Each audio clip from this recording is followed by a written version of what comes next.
What's going on, everybody? It's your boy Shuggy from Sugar Earth Media, and today we're talking about a new documentary called Attack of the Doc. This is about G4TV. Back in the day, this was a cable channel that was dedicated to video games, movies, nerd culture, my kind of people, So I grew up watching this channel in my teenage years, in middle school and high school. I love G4. The energy that they had was so great, and I miss it to this day. There's nothing quite like it since.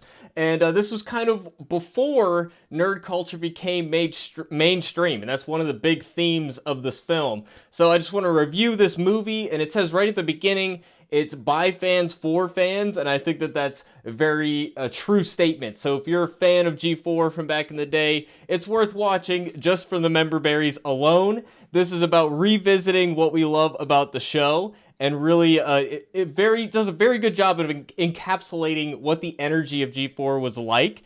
It's the first third of it or so. Right after, of course, they're discussing how the network came to be to begin with and the origins of the network. And then after that, we kind of get a compilation of some of the funniest moments of the era of G4, and just the fact that they put entertainment value first. Of course, we get a little bit of the origin story that it came from a merger between Tech TV and G4, the video game network. So we get a little bit of the origin story of Attack of the Show, which was the main show on G4 in addition to X-Play. I'm a guy, I watched more X-Play back in the day because I'm a huge gamer and all that, and I wanted to see what was coming out, and that was more of a news show. But if you're a fan like me and you're more of an X-Play guy, you don't get a lot of that. They get a little bit of that, but this is more focused on the Attack of the Show, and honestly, that makes for a better film because there's a lot more fun moments, memorable moments on Attack of the Show. And the fact it's directed by somebody, Chris Gore of Film Threat. It's a great YouTube channel and a magazine focused on independent film. So this is him right here. This is Chris Gore. He directed and wrote the film, and he has a little bit of a narration as well, kind of guiding us through. But the story is mostly told through the voice of producers and directors and people behind the scenes on the show, people who know the true story of what happened. There aren't many interviews, or there were some interviews with the hosts, but most of it is people behind the scenes on the crew side of things. And I think that makes for a bit more interesting film as well, because, you can see a lot of interviews of Olivia Munn and Kevin Pereira from major media outlets, whereas this gives the show itself the shine. So instead of giving Olivia Munn and Kevin Pereira's story the shine, it's about the show itself and the fans and stories from behind the scenes. So it's very entertaining. We get a compilation of some of the funniest moments, and a lot of them I'd seen, some of them I haven't seen, and just seeing them all consecutively back to back, it's really funny. It definitely puts the comedy factor first. And even if you've never seen anything from G4, you never heard of G4 before, you watch this movie, you get a sense of why people like it. So that's one of the things that stands out about the movie the most, is the comedy. And this guy here, I forget his name offhand, but he was on G4 back in the day as well. He makes humorous songs that also kind of serve to narrate the movie, so I think that was really smart as well. The only real criticism I have of the film is that I understand it was being produced during the pandemic. We get to see who it is that's voicing over the footage that we see. It's all footage from the show, but we don't actually get to see footage of the people being interviewed, which, I would have liked to see. I would have liked to put faces to names, and I understand it was produced during the pandemic, so that's probably why it's like that. But that's the one thing that was missing. I would have liked to have the face of the people who made the show. The people I didn't get to know by watching the show, even though I knew them in a sense, because we liked a lot of the same stuff. So that's pretty much the first third of the movie. It's the origin of the show, and getting Kevin and Olivia, and just showing some of the funny moments of the show. Of course, the pie jump, the infamous pudding pie that they jump into. Very silly, goofy stuff, and it was just this zany comedy energy that we all grew to love very quickly. Of course, the Mick Hammer gag. If you guys know, you know. And if you don't know, you can watch this movie and find out. So that's like the first third of the movie. The second third of the movie, I think, has two major points. The first point, and the most important, is that nerd culture at this point wasn't cool. It was just 10 years ago, but we didn't have Marvel movies yet. We didn't have, mainstream, media outlets covering Comic-Con, for example. And they go through the fact that they were the first TV network that was allowed to broadcast at Comic-Con itself. And it kind of launched Comic-Con into a cultural phenomenon. Whereas before it was just in the local newspaper, you'd hear about Comic-Con. Now, nerd culture is center stage, and it really, one of the messages of the film is that the network really helped connect people, and it was a very inclusive network in that there were people all around the world, nerds and geeks like myself. Of course, I'm proudly one of these people. We didn't know that there were other people like that. We know maybe in our lives we didn't get to talk to many people with similar interests. So it was cool to see not only ourselves represented and our interests represented on TV, but we got to see it be cool. And it be the thing, and everybody's so excited, that great energy, and of course the zany comedy and the hip, cool side of things too. I think it was really this great amalgamation of everything. But I think this segment about the coverage of E3 and the various live events that they went to, these are events I watched every year. Comic-Con, their live footage. I watched E3. I watched religiously. That was Kevin Pereira there. When they went to Japan, it's a lot of stuff jogging my memory, because I don't necessarily keep all this stuff front of mind, because I was young when I watched this stuff. But it's just flooding back the memories. So I really enjoyed this movie, man.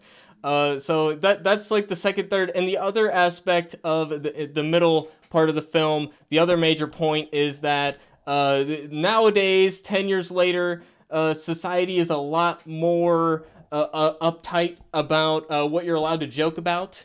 And that they can't get away with a lot of the stuff, a lot of the ridiculousness, and a lot of the offensive jokes that they got away with 10 years ago. You're not going to have, they had a pedo bear, a guy dressed up as a pedo bear as a gag recurring on the show. That's not something you can do anymore. The jumping in the pie, you're not going to do that anymore. So it's definitely kind of simpler time, and I for one miss it. And even on YouTube, we are more censored on YouTube. Things we're allowed to say, things we're not allowed to say. Well, I kind of miss the days when we could do stuff and have fun, So yeah, that's pretty much. And there's great clips, like you saw James Cameron. I was clicking through it.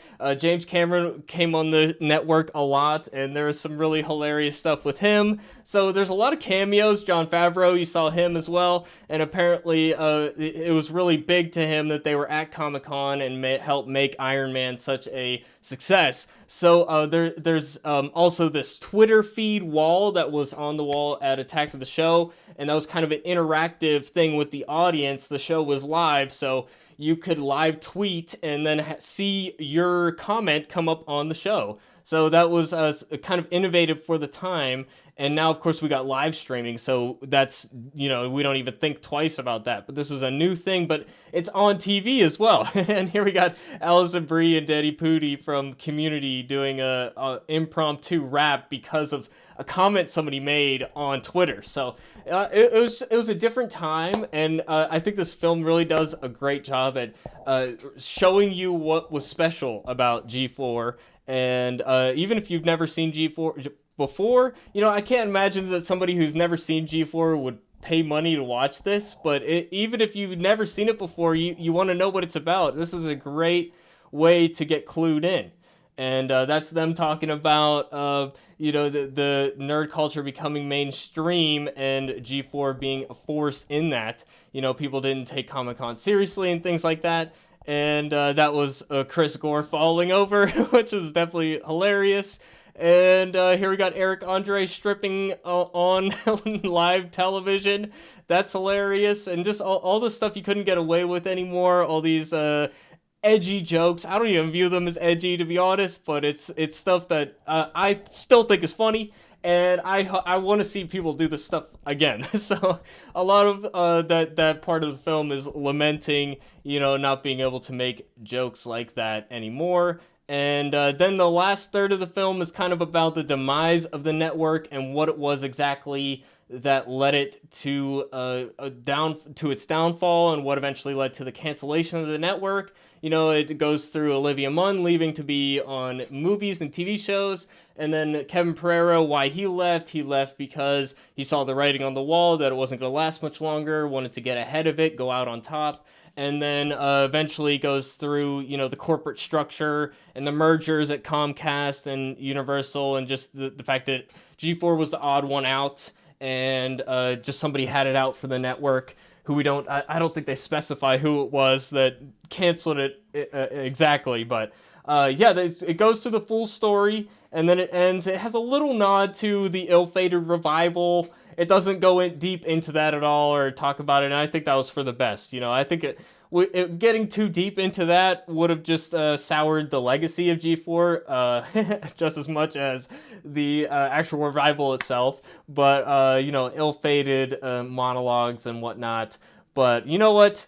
This movie's supposed to be a trophy of what was so great about G4. It's supposed to be a plaque on the wall that we look at fondly and think, wow, that was a great time. I miss those days. That's what this movie is for. So we don't get deep into that, and I appreciate it. And I got sad at the end, man. It made me sad because I lived through the network getting canceled, and then I had to relive it. Thank you, Chris Gore. But yeah, you guys already know I like this movie. I give it a 2 thumbs up.